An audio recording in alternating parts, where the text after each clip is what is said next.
Hey everybody, this is Steve with Keep 'em Rolling, and I'm going to do surprise, another video.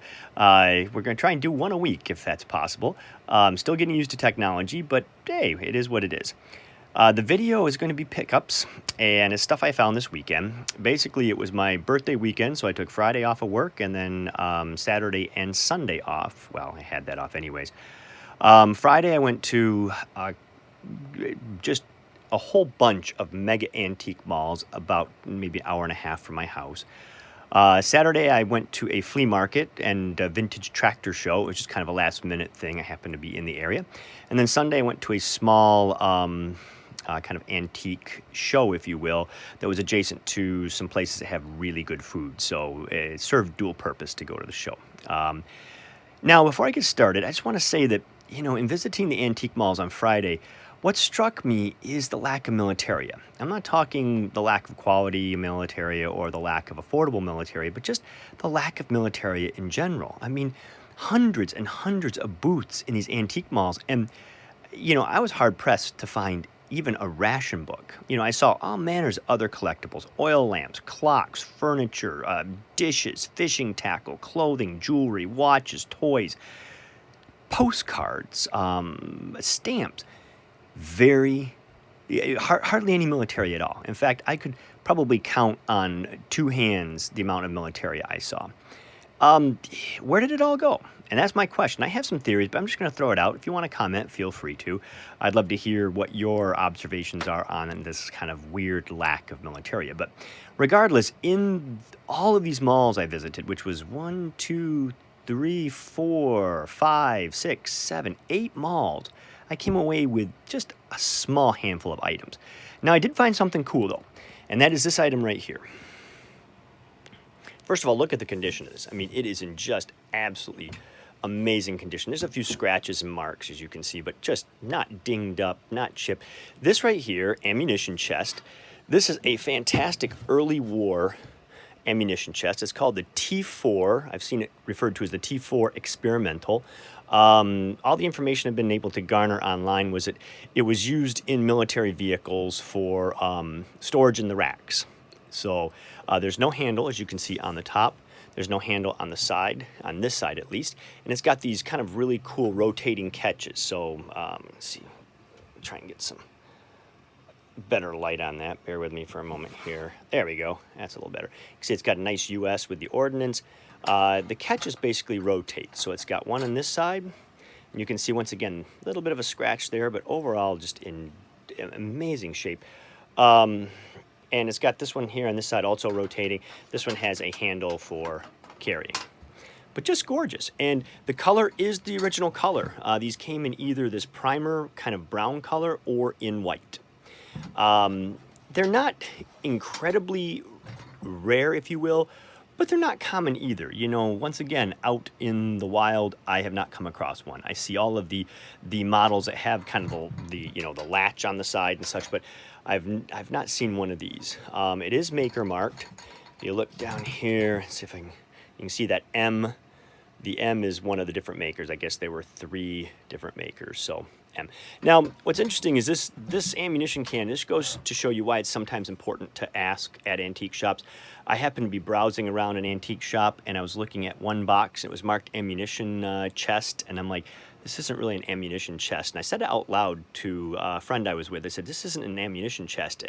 And this lady from a couple rows over goes, are you looking for an ammunition chest? I know where there's one upstairs. She worked there. It wasn't her booth, but she goes, yeah, it's upstairs in the front corner of the building. So I went upstairs, and sure enough, there it was. Price was $30 with 20% off. So I think in the end, I paid around $25 with tax for it, or something to that effect, which, once again, is such excellent condition. I thought it just needed to come into my collection. So that was the first time, and that's really the most significant thing I found going through those hundreds and hundreds and hundreds of booths over the course of about 6 hours. So a lot of work for very little return. Now, at the tractor pull / flea market, this was a true flea market. Lots of tools, lots of really neat items. And I picked up, for instance, this right here. Now, you might look at that and go, huh, That's a, cap for an enlisted man's visor cap. Ooh, big deal. What's so great about that? Well, when you look at this one, you can see, first of all, it's molded. It's not two-piece. It's one piece, and most of them have two pieces. The eagle comes off, so you'll have the disc and you'll have the eagle. It's a screwback. But what this is, ladies and gentlemen, this is a plastic cap device. And during World War II, they went to this thing where they were figuring, brass is expensive. We're going to economize and we're going to go to plastic and see how that works. And they tried it with the overcoats and with some of the uniforms. They went to plastic buttons. They tried it with the collar discs. They were going to go to plastic collar discs, which I don't believe ever really made it into production in any great quantity. But the cap devices did to some extent. So they're not easy to find. And I happened to come across one. Now the price on this, a whole $5, which was well worth the money to acquire this plastic cap device. So at the same tractor pull, walking along, and guy had a tarp down, and he had a bunch of just stuff thrown on the tarp for, it was just all manner of stuff. There was some modern field gear, hunting clothing and such, and there was this belt. And I saw the khaki, and I knew right away, wow, that is just a nice color khaki. And when I look closely, you can see the fittings are all brass. This is not something that's got like the pot metal fittings on it. I mean, it's a nice belt. But there was one dead giveaway, and that is when you look here at the closure, you can see how that's really kind of oblong. This is a World War I belt. Now, you might call it the M1910. There's some confusions on this. M1910 belt, that's kind of when they started the pistol belts like this. This could possibly be a version of the M1912 and so forth and so on, but it is a World War I era pistol belt. And, I need to do a little bit of cleaning on it. It's how I found it, so you can just see how it came out. The neat thing is, I pick it up, no price, and I kind of yell over to one of the ladies running the booth. They had a bunch of tables set up too, and I said, how much on the belt? And she goes, I have to ask my husband. She yells over to her husband, hey, how much on the belt? And he yells back, and I was waiting for $20, $25.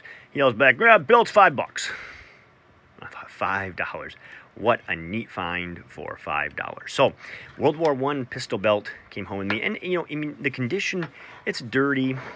It's not a mint belt. You can see some of the corrosion on the grommets here.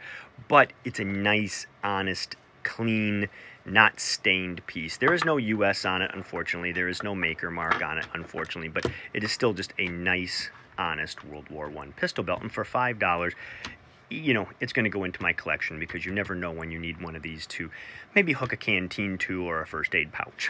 So, now at the same flea market, I love picking these up right here, these little kind of work identification badges. This one's for the American Marsh Pumps Incorporated. Unfortunately, I don't know who the guy is. It's got a nice maker mark on the back, patent number. These are wartime, just really cool. It's aluminum. The neat thing about this, guy wanted $5 for it. It was so corroded, it was practically white. You couldn't even read the American Marsh Pumps Incorporated on it. The gentleman, as I was buying it, made some comment about, yeah, you can kind of see where the stamping has worn off. Well, I came home, I took some time to delicately clean this, and I mean, look at how that came back. It's got a shine to it. It's just gorgeous. And once again, for $5, these darn things, antique shows and such are just expensive. I don't know why they're so expensive, but I buy them when I find them, and for $5, and then the fun of cleaning it, I couldn't go wrong. I like the picture of the guy. He's wearing kind of a flannel shirt. So, at the same flea market and Battle Park West, if you're watching, this is something that I think you'll really like. One gentleman had a stack of letters, and I looked at him and I thought, and he had $16 on him. And I thought, no, I think it was 18. Anyways, I'm like, do I really need to buy paper items? And I decided, there was something about them that said, take a look at them. So I opened up the bag, and I asked the guy if I could, and he's like, yeah, take a look at them. They're really great. And I started pulling them out, and they're addressed to a Miss Claudia J. Shattuck of Albion, Michigan. So I'm like, well, that's about maybe 40 minutes from my house. But then they're from Corporal Rex Duparc, Company F, 126th Infantry in France. These are World War I letters written from a guy from the 32nd or Red Arrow Division. I was like, holy moly. And Company F, there's a couple websites that will tell you what all the companies were, where they originated from. Company F is from Albion, Michigan. So, which makes sense. Not Albion, I'm sorry, Jackson, Michigan, which is real close to Albion. So it makes perfect sense. You know, this is an aunt and uncle from Albion. He was from Albion, riding home. I've had a chance to look through, there's roughly 20 letters, and I have to go through and kind of organize them. Some are out of the envelopes. I'm going to try and get them all back together. There's even his postcard, you know, that states that, it says, "Dear Aunt and Uncle, when you receive this card, I will have arrived safely, quote, over there. They're keeping these postals until the government has received notice of our safe arrival across. Write often. P.S. Thanks for the socks. Yours with love, Corporal Rex Duparc. Company F, 126th Infantry, 32nd Division." Sorry, I really drifted off there. Expeditionary Force. So, you know, I have not read all of them. What's neat is their letters from Waco, Texas. What happened, just as a real quick kind of tutorial for all of those who may not know about the 32nd Division. The Red Arrow Division was made up of both the Michigan National Guard and the Wisconsin National Guard. And what happened was, here in Michigan, all of the National Guard went to a place called Camp Grayling. It was a brand new camp they were creating. And they all met in Camp Grayling, kind of all came together. And then in the late summer of 1917, they all shipped out to Camp MacArthur in Waco, Texas. And while in Waco, Texas, they were joined by the Wisconsin National Guard. They all came together, and they created this brand new 32nd Division. This was part of the federalization of the National Guard by President Wilson. Then from there, they did their training, and then in late 1917, December, they shipped up to Camp Merritt in New Jersey, and then over to France, where they fought in pretty much every major campaign from that point forward, and they earned the reputation of being an incredible fighting force. In fact, the French gave them the nom de plume, les terribles, or the terribles, because of their fighting prowess. So these letters right here cover his time in Waco, Texas. There's letters from Waco, and then there's letters from France. And the ones from France are really cool, where he says things like, "I can't tell you what I've seen, but it is horrific, and we were on the front today." There was one where he's like, "Excuse my writing, but I'm on the front lines right now, and I'm writing on a soapbox, and it's kind of hard for me to write." You know, just things like that. And when you hold one of these, and this is something I want to share with all of you collectors, because a lot of times we go for shiny items, you know, the fancy uniforms and things like that, and they're really neat. I'm not trying to discount them at all, but these letters and dog tags were with the soldier throughout everything they did. You know, they might have changed uniforms 5 or 6 times before they got home. They might have, you know, the uniform they wore into combat was most likely left behind, and they were issued a new uniform just because of wear, tear, lice, so forth and so on. But the dog tags went with them. Letters, the same thing. That letter that says, "I'm riding on a soapbox here in the trenches in France," that letter was there, ladies and gentlemen. That guy got the stationery from a YMCA agent. He went and sat down in the trenches and wrote the letter and sent it. It was there.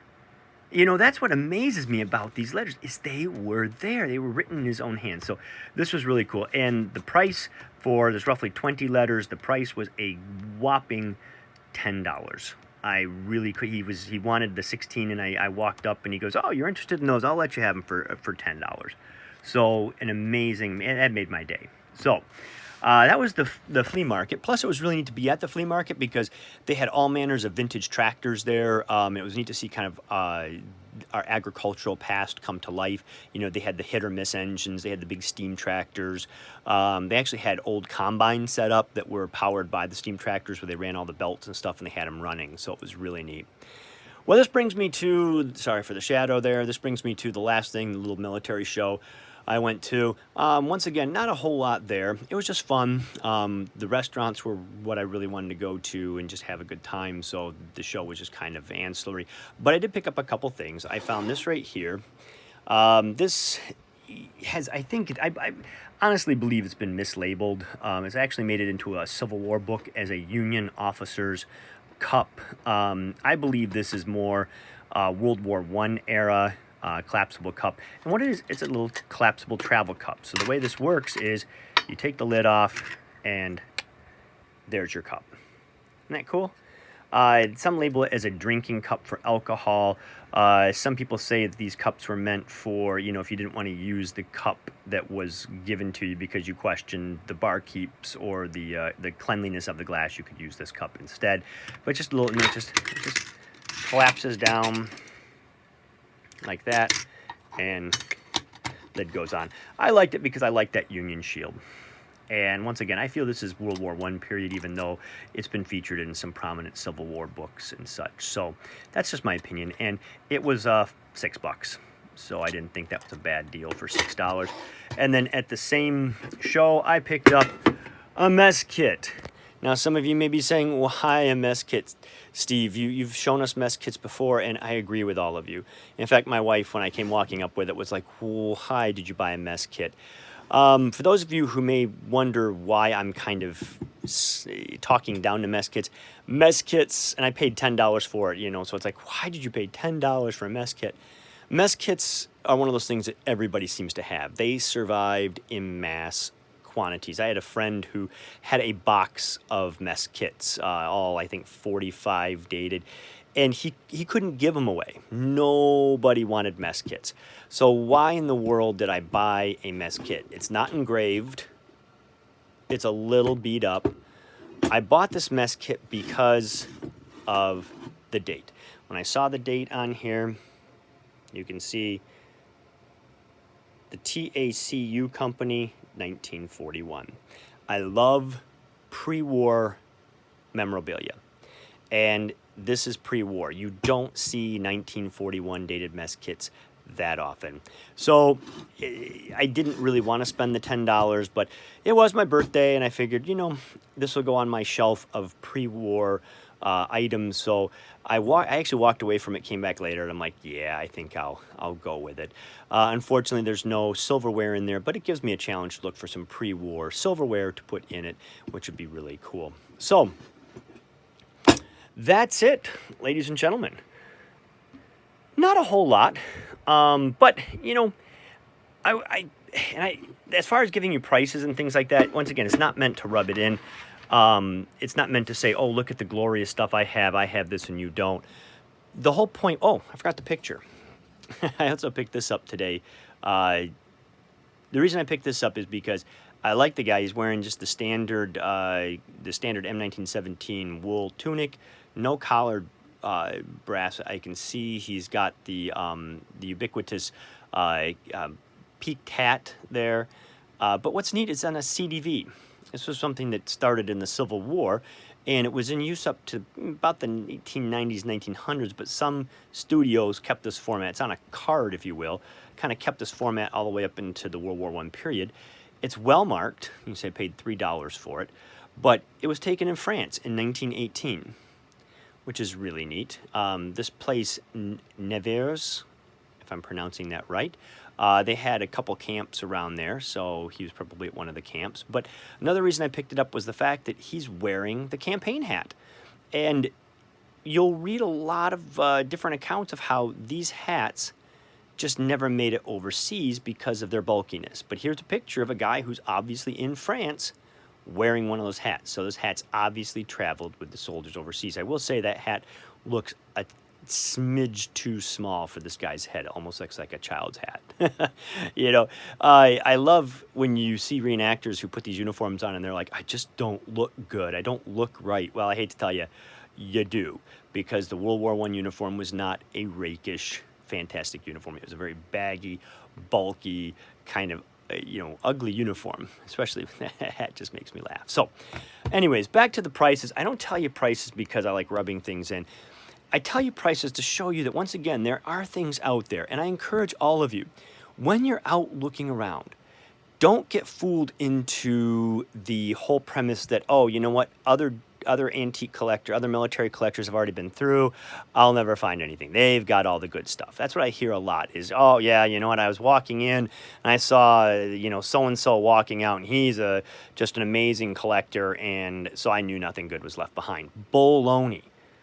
Good stuff is always there. It's weird how, you know, you might walk by a table and the person's just pulling some more stuff out and you happen to be in the right place at the right time. So don't give up. Take your time, look at things, explore things, and you will find really, really cool items. I mean, these aren't necessarily the most wow items in the world as far as flash, you know, like not, you know, a uniform or a Foot Locker or a really cool helmet, but each of these adds a new element to my collection. You know, this is going to go with all my ammunition boxes. This is a really cool example. My World War I photograph collection. This right here will go in my insignia box in case I come across a visor cap without an insignia. This is going on my World War I field gear display. This is going with my 126th and 32nd Division collection. The belt will be used. The mess kit goes on my, you know, World War I or pre-World War I shelf. All of these added a new element. They're not flashy, but when you bring them all together and you come see my room, it really begins to add up. So I encourage all of you, don't give up. Keep looking and you will find really cool things, and they're not that expensive. So as I stated, I think in the last video, I'm still working on it, but I'd like to give you guys all a room tour here and show you where I keep everything. I'm working on that. It might not, it's probably gonna be a little bit later than sooner. I'm looking at maybe when we hit winter time in November or something like that. I'll take a dreary day and show you my room. So, but on that note, everybody, keep your chins up, keep calm and carry on, and most importantly, remember to keep them rolling.